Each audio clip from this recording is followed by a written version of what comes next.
Hello everyone, it's Kay here and I'm back again this time to do a little bit of a review and show you something that I've made using the products from inlovearts, which are on the table in front of me. The foliage leaves. There's one more bit. Oh yes. I need to put this one out as well because I've also used this. It's another dye. Excuse me. If I get them all out together, then you can see what I've used from the company. I have to say I am delighted with the dyes. As intricate as some of them are, these two in particular, because of the fine detail of the leaves, I fully expected I might experience some problems taking them off the card that I cut through, and it just wasn't the case. They cut beautifully, they came away from the cardstock that I'd cut equally well, and it's a precision cut. It's really nice. These leaves historically, they're so close together. If you have problems taking them out of the dye, you're as liable to chop the whole thing in half or lose some of the very fine leaves. If I bring it up closer to the camera, you'll see you've got these blanks in between each of the leaves, and that then leads down to a very fine centre stem, fraught with issues if it's a poor dye.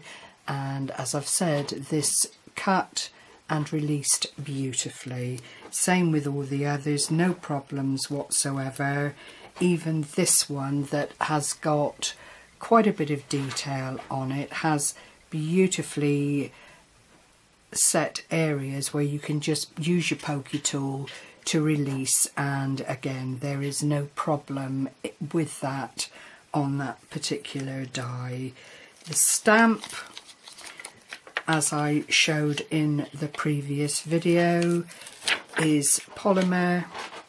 It's okay, you can see it's flimsy, so you do need a good stamp block to get the best from it.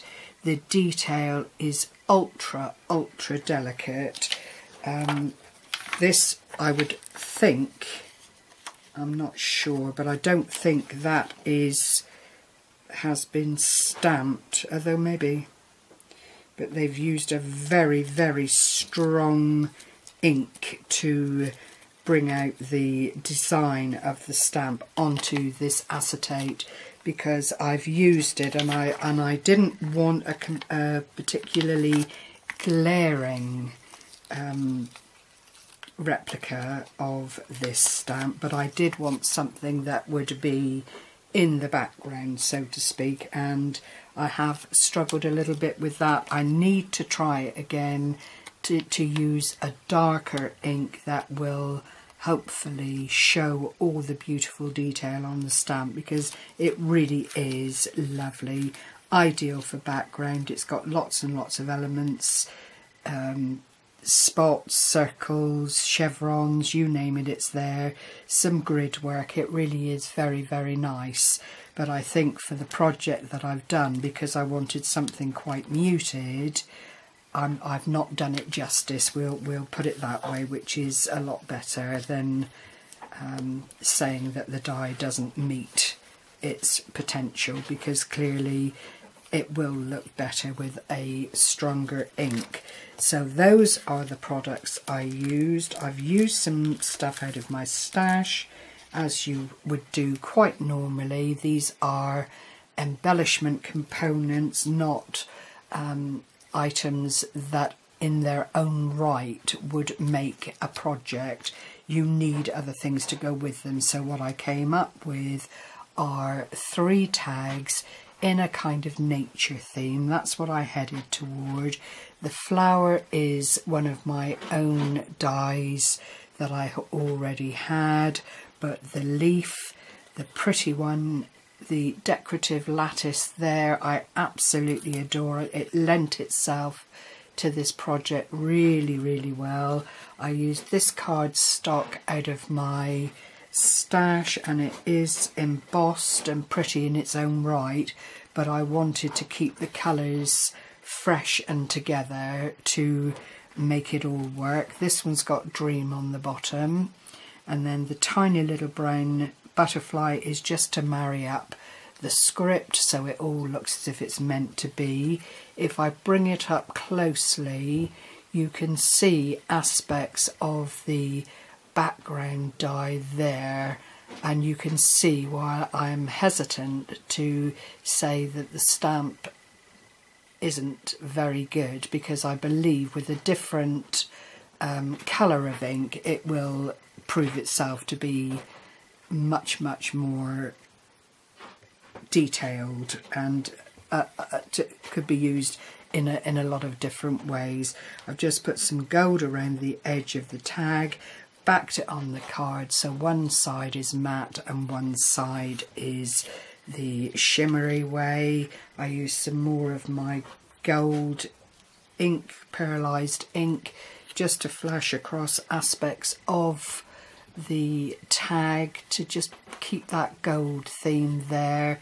This one says Journey, same makeup, the flower. This is the detailed leaf that I talked about earlier with the blank space between the leaves, and you can see how beautifully that has cut and been transferred to the tag. Beautiful. I love the detail. I love the fact that it's delicate. I'm not really into heavy die cuts and that kind of thing. I like to be able to use them on a variety of different projects, from pocket letters to tags to little tiny 3.5 by 3.5 cards. So this set particularly lends itself to that beautifully. And again, it's just the little butterfly with the gold on it and the ribbon from my stash.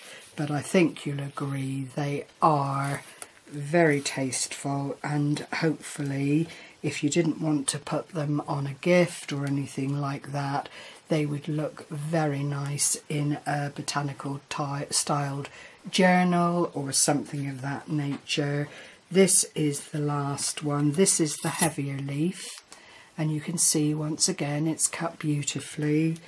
The other leaf there is this one, which is obviously a climbing stem. Really pretty, lovely leaf work.